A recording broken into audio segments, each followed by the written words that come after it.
មកជើងបាទគូបន្តមកទៀតនេះគឺគូទី22គូទី22ខ្សែទឹកខាងក្នុងទូពាក់ថ្នាក់លេខ062បាទរតនសម័យមកពីមេសប្រច័ន្ទពីរាំងព្រៃវែងខ្សែទឹកខាងក្រៅទូពាក់ថ្នាក់លេខ049សុវណ្ណបេកាសៅមា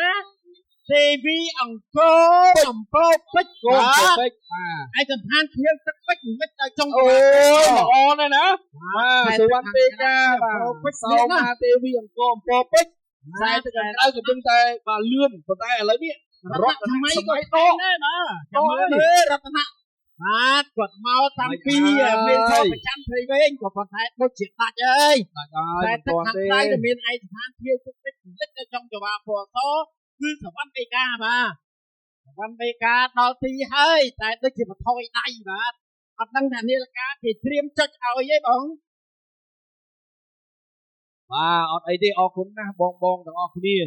គាត់បានជួយក្រុមការងារប៉ុន្តែទូកសង្គ្រោះរបស់យើង